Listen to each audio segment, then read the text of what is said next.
40 horsepower, 6 gears, liquid cooling, Showa suspension, a TFT dash, and rider modes. Are we really talking about a single-cylinder Royal Enfield?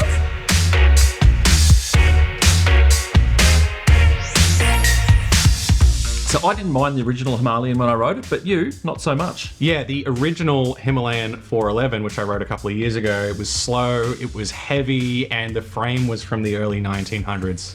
And it's also Himalayan. Oh, yeah, sorry, Ross. I don't even care how you say it. It's Himalayan. So 2 years on from the original 411, and I had a few assumptions about this 450. One being that it'd be slow, 2 being that the suspension would be rubbish, 3 being that it would have 5 gears when it really should have 6, 4 being that it would be air-cooled when really it should be liquid-cooled. And finally, split down-tube cradle frame again. Come on, Royal Enfield. But the reality is this new bike is very different.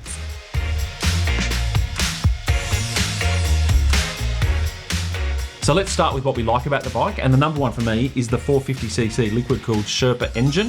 The engine is an absolute cracker. Yeah. Hell yeah, 40 horsepower, and Yeah. I think it's got double the torque of the old one. Double the torque and double the horsepower. So they've absolutely nailed it with this engine. I can see them, using this engine in a lot of different bikes in the future. Yeah. On the road, it was great. Yeah. You didn't take it off road, so you only rode it on road. Yeah, on road, like you can definitely feel that power straight away. Like it wraps on. It's great. And Lucas and I rode both on and off road on it, and absolutely fine.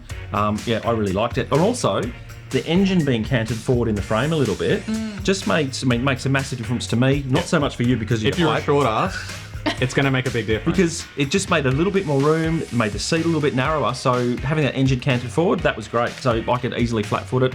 And it's got a collet on the rear monoshock, so you can drop the rear suspension that way permanently.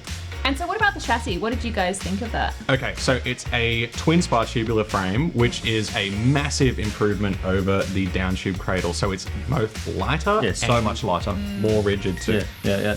So the front suspension is an upside-down fork by Showa, and I found it absolutely superb. Yeah, heaps of travel, and bottoming out the front forks is a thing of the past, so don't worry about that. Absolutely. And it was great to see plenty of travel in the rear monoshock as well. Yeah, the rear monoshock feels great. You get plenty of feedback, and it really telegraphs when you're in the dirt. 21-inch spoked front wheel, which was great. I actually found it okay riding on the road. I thought the handling with that was fine. Really good off-road with that big 21-inch front wheel, so that was excellent. Yeah, well, there's plenty of low-down torque on the dirt, despite having an 8,000 RPM red line. You'd expect it to be a bit of a buzz box. Absolutely not. You get instantaneous torque. It's heaps of fun. And despite being a small, single-cylinder Lamb's adventure bike... Nothing wrong with that. Nothing wrong with being a learner bike. No, not at all. But you can put a pillion on there. It's extremely comfortable. So you rode with a pillion? Oh, hell yeah. 3 times, in fact. So it was comfy? Yeah, power was fine, comfort was fine, suspension wasn't sagging. I mean, seriously, it was really, really good. Basically, the comfort of the seat, I thought it was really good. Yeah. It's very springy as well. Yeah. Like I found it quite, firm, but comfortable. Yeah. Yeah. Like all Royal Enfield seats. I don't know, apart from the Interceptor, Yeah, I was gonna say, they seem to make almost really all. comfortable seats. I don't know why that Interceptor is so hard. So the other thing that I like about the Himalayan 450 is the brakes, and in particular the rear brake. Yes, and I mean, you're not going to miss it because it is big and bulky. So but plenty of feel through the brake pad. Yep. And really great bite. Yeah, and plenty of modulation too. If you have the ABS on, it comes on nice and early, as it should be for a learner. If you turn it off, it's got bite. Heaps of bite. Yeah, and the front, and as I said, the front brake was good too, but the rear brake, excellent. Yeah, agreed. Let's talk about the styling, because I love the styling of this bike. It's an impressive looking bike. Particularly the colour. Yeah. The Oh, colour yeah. that we had in this gold and black. I think it looks like a proper adventure bike. I think it looks so much better than the old Himalayan, which, I think it looked okay, but not great. But this one just looks absolutely fantastic. Yeah, and if you're a motorcycle nerd, and you are welcomed, I thought it looked like the 40 Years GS, that black and gold. Yeah. Particularly because of the colour. Yeah. But it just it looks like a proper adventure bike. Hell yeah, and it handles like one too. Yeah, absolutely. And then we've got the electronics. So let's start with that TFT. Thoughts? I really liked it. I loved the look of it. I thought it was really nicely designed. It was a big clock, really easy to see. Did you guys notice that there's also like a symbol that tells you when to shift gears? Yeah. I didn't see that. Which I think Not that I was looking That's for okay. The professionals saw it. Maybe I did see it. I don't know. Maybe I need to get my eyes checked Yeah, I was again. going to say maybe it's just too small for your eyes. Also on the electronics, you've got integrated indicators with the taillight, which I thought that looked fantastic. Yeah, it no looks pretty separate nice. taillight. I thought it Yeah. looked really good. Yeah, and You like all the bright work is LED as standard, which is awesome for a bike in this category. that? Yeah, switch gear as well. I thought it looked great. Yeah, DLR as standard, and I think the switches look great. It was particularly the starter Starter, yeah, wheel thing. yeah. Really cool. Yeah. So, but overall, the look of the bike, I absolutely loved. Loved the gold wheels. Yep. Loved the black paint and just the whole design. Thought it was awesome. Yeah, even things like the mud guards and Yeah. the little plastic bash plate and everything, it looks the part. It really, really does. Yeah, so the Hemi does come in 5 different colours. Casa Brown, Slate Salt, Camet White, Slate Poppy Blue, and Harley Black. I think you got those right. I'm actually not sure. Idea. Why'd they make them so confusing? I don't know. But look, as long as all 5 options look as good as the black that we got, then I don't think you can go wrong.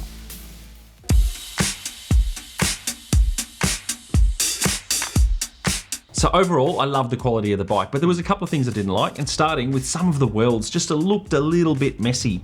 Yeah, a bit bird pooey. Yeah, a little bit sort of just messy sort of welds. I didn't notice any of that. But what- also, I got it after Lucas, so I couldn't see half the bike because it was covered in mud. I figured the rain would do most of the washing for me. It Didn't work. didn't. Okay, It's made it worse. thumbs down for me, the switch block. But they on the look left-hand great. Side. Yeah, okay, now make no mistake, they look good. Okay. They do feel a bit fragile, delicate, and you can't really differentiate between the directions. Really? It's like an old DS. The hell's a DS? That's what young people used to use in the early A mini 2000s. Atari. Ross. Atari, I know. Yeah, I thought so. Yeah. You play Donkey Kong on it? Yeah, well, so maybe it's because I have barrel throwers hands that I couldn't find the buttons easy to navigate, but we'll see how it holds up in the long run. I didn't find that, did you? No, fine.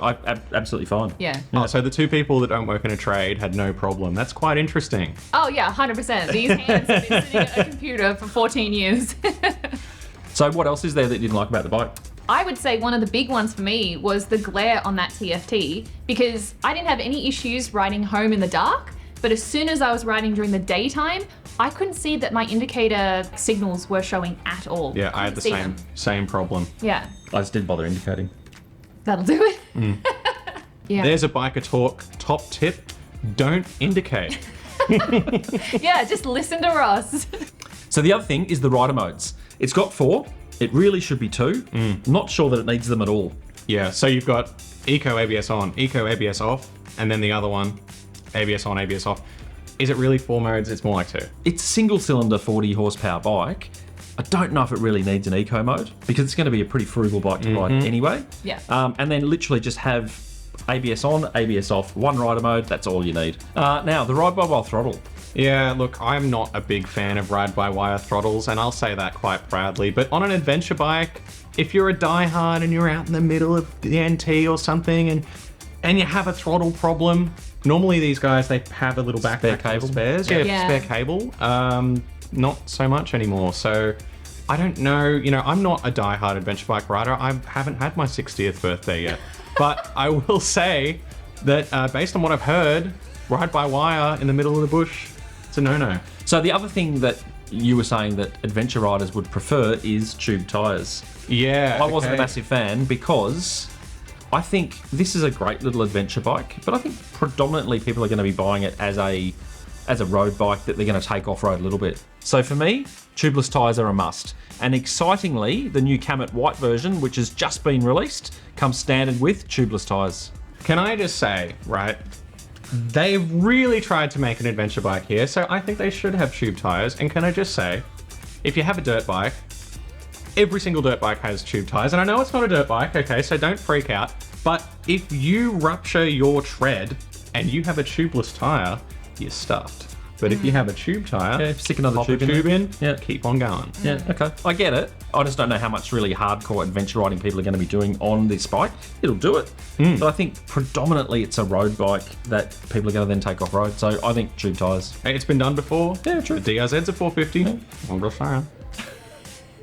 So you didn't like the lack of handguards either on an adventure bike? Okay, so I just defended Royal Enfield and said, it's got tube tyres. It's a proper adventure bike, except for the handguards. And not only does it not have handguards, and yes, you can option them. Okay, I know, don't comment that. But the underbody protection is plastic when it really should be alloy. And again, it's available as an option, but $9,000, okay, you're already getting a lot. So one other thing that we all found a bit of an issue with was the gear shift. Yep. But you probably had the biggest issue with it. I hated that gear shift so much. The instant that I got on it, I stalled.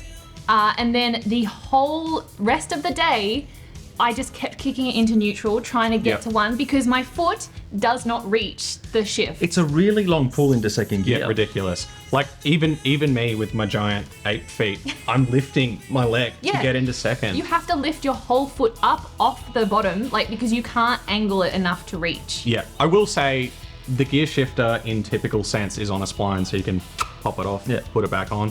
But because I was just riding in a lot of traffic, I was shifting gears all the time, which just meant that I couldn't relax and just chill out on that bike. Do you think you would get used to it riding if you got to ride it a bit more? No. No, you'd have to. Yeah, I'm with I would Tegan. have to move it. I'd have to move adjust it. Yeah, I wouldn't enjoy that. What about old reliable Royal Enfield mirrors, Tegan? How'd you find them this time? Look, they weren't as bad as previous ones, but they're not good. Yeah, no, I'm with you. I didn't enjoy, I couldn't see half of what was behind me. Yeah. Don't worry about what's behind you. Yeah, well, it's not that fast a bike to be able to not worry about what's behind you. So here's another Biker Talk top tip. Don't use your mirrors. No, we're not saying that at all.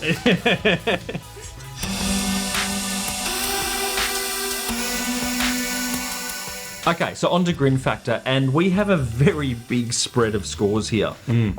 Basically, I loved it. I loved it on road. I loved it off road. I would happily have one in the garage, and I would give it a 9. How about you, Lucas? I would never buy a new bike, but I would buy this. I gave it a 9. It's good fun. Oh, it's awesome. It's just a great fun bike, and just approachable. Like you can, I don't do a lot of dirt bike riding, but I was happy to take this in the dirt because it wasn't heavy. No, yeah, and Tegan loved it as well. I didn't. Honestly, I didn't enjoy this bike at all. Really? For riding around in the city in traffic, I don't do any dirt bike riding at all. So I didn't take it on the dirt, but I didn't enjoy my time on this bike at all, and I gave it a 4. A 4. You sure you're not getting confused with the Bullet? There's nothing wrong with the Bullet. I love the Bullet. It's just Terrible. not something I would ever buy. I would not have it in my garage. I wouldn't have it as a second bike, never mind a first bike. Whoa, okay. It's not for me. I would definitely have one and would love to have one in the garage.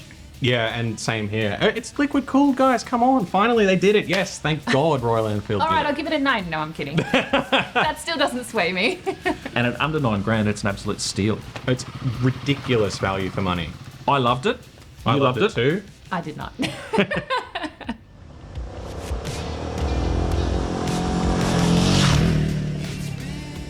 Check out this playlist over here with some other options in the adventure category.